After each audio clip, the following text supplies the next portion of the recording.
आज Doubtnut app download करें। Doubtnut पर अपने सभी गणित, रसायन विज्ञान, भौतिक विज्ञान और जीव विज्ञान के डाउट्स का करो सफाया।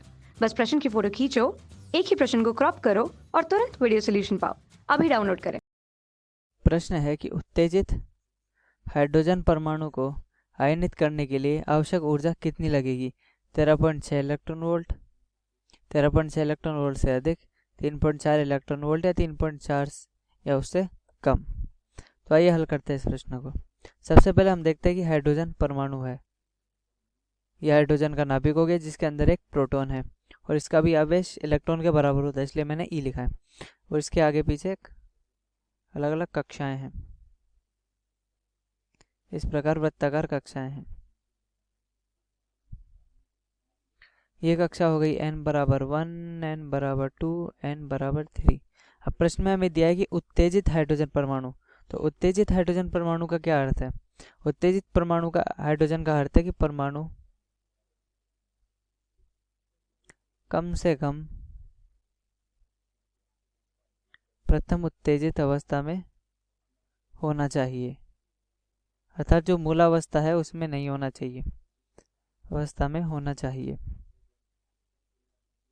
अब प्रथम उत्तेजित अवस्था कौन सी होती है? जो n बराबर 2 है, n बराबर 1 है मूलावस्था, 2 प्रथम उत्तेजित अवस्था, n बराबर 3 द्वितीय उत्तेजित अवस्था, और आगे इस प्रकार जाती रहेगी। अर्थात n का मान 2, 3, 4 से ज़्यादा कितना भी हो सकता है। तो अब हमें n बराबर 2 से आयनित कराना है। अब अधिकतम ऊर्जा हमें किस में लगेगी? तो नाभिक के पास, मतलब इलेक्ट्रॉन जितना नाभिक के पास होगा हमें उतनी ज़्यादा ऊर्जा देनी होगी, ये बात हम जानते हैं। तो हम सबसे पहले ये निकाल लेते हैं कि नाभिक के जब सबसे पास रहेगा, यानी कि नाभिक के सबसे पास वाली उत्तेजित अवस्था कौन सी है? वह है प्रथम उत्तेजित अवस्था। तो यदि प्रथम उत्तेजित अवस्था से जितनी ऊर्जा हमें देनी होगी, हमें द्वितीय उत्तेजित अवस्था से उतनी कम देनी पड़ेगी, उससे कम देनी पड़ेगी।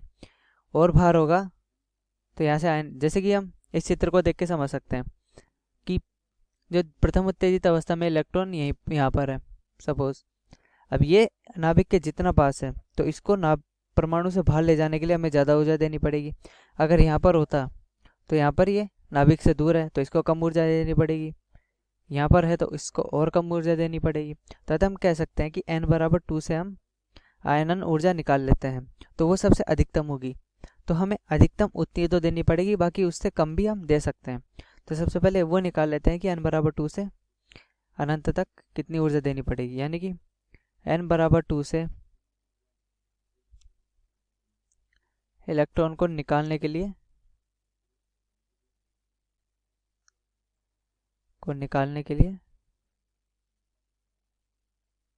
कितनी ऊर्जा चाहिए? अब वो ऊर्जा हम किस प्रकार लिखेंगे? अब वो ऊर्जा हम लिखते हैं कि हमें कहाँ पर रखना है इसको?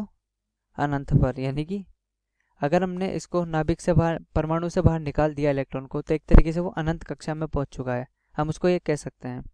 और पहले कक्षा थी 2, तो अनंत कक्षा में हमें कितनी चाहिए? 0, यानी कि बस एक बार वो निकल जाए उसके बाहर, उसके बाद उसकी ऊर्जा चाहे 0 भी हो जाए, हमें फ़र्क नहीं पड़ता। अब E2 है, अब E2 के लिए हम क्या लिखेंगे?